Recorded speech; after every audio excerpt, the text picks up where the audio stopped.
Hello everyone, welcome to সঙ্গী সাথী পাঠশালা। আজকে আমরা নবম শ্রেণী বা ক্লাস 9-এর দ্বিতীয় পর্যায়ক্রমিক মূল্যায়ন বা সেকেন্ড ইউনিট টেস্টের বাংলার সাজেশন নিয়ে আলোচনা করব।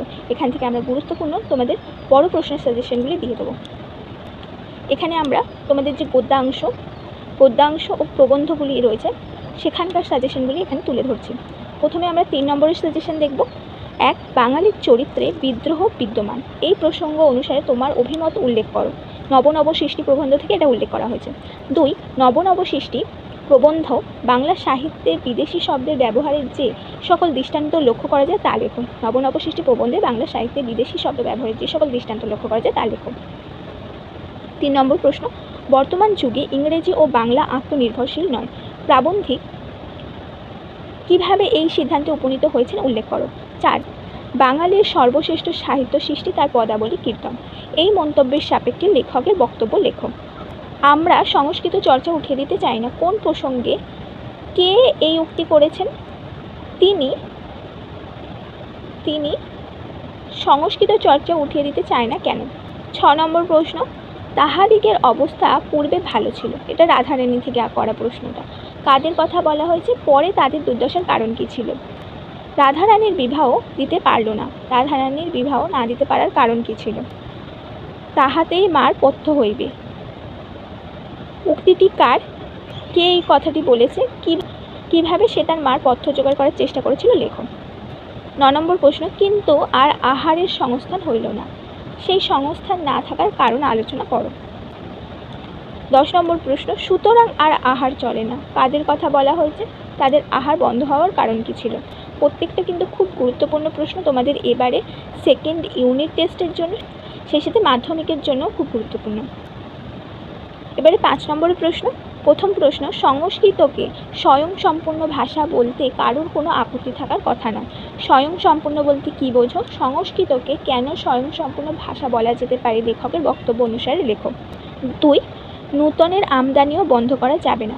নূতনের আমদানি প্রসঙ্গ কোন কোন ক্ষেত্রে লেখক এনেছেন? কোন কোন ক্ষেত্রে কেন নূতনের আমদানি বন্ধ করা যাবে না?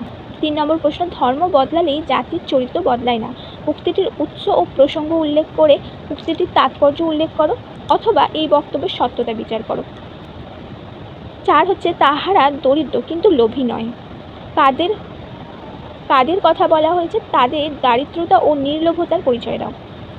5 নম্বর প্রশ্ন, রাধারানী গল্পের অবলম্বনে রাধারানীর চরিত্রটি আলোচনা করো। তুমি ঘরে আসিয়া দাঁড়াও। বক্তাকে কার উদ্দেশ্যে এই উক্তি প্রসঙ্গটি উল্লেখ করে পরিস্থিতিটির বর্ণনা দাও। 7 নম্বর প্রশ্ন, রাধারানীর মনে আনন্দ হইল, কিন্তু মনে ভাবিল যে।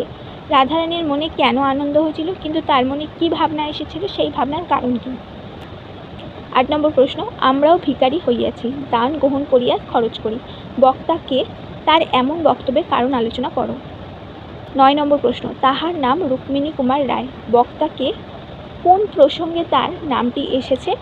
তিনি কিভাবে রাধারানীকে সাহায্য করেছিলেন, মানে রুক্মিণী কুমার রায় নামটি কোন প্রসঙ্গে এসেছে এবং তিনি কিভাবে রাধারানীকে সাহায্য করেছিলেন। এরপর 10 নম্বর প্রশ্ন, স্বামী বিবেকানন্দ লিখিত পাঠ্য চিঠির বিষয়বস্তু উল্লেখ করো। এই প্রশ্নটি তোমাদের যে চিঠি প্রবন্ধটি রয়েছে সেখান থেকে করা হয়েছে।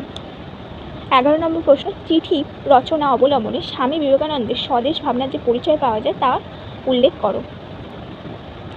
12 নম্বর প্রশ্ন, তোমাকে নিজের পায়ে দাঁড়াতে হবে। কে তাকে এই উক্তিটি করেছেন? তার এমন মন্তব্যের কারণ কী?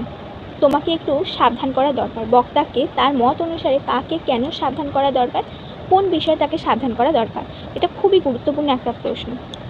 এবং 13 নম্বর প্রশ্ন, একজন প্রকৃতির সিংহীর প্রয়োজন। কে কাকে উদ্দেশ্য করে এমন মন্তব্য করেছেন? বক্তা তাকে একজন প্রকৃত সিংহী কেন বলেছেন?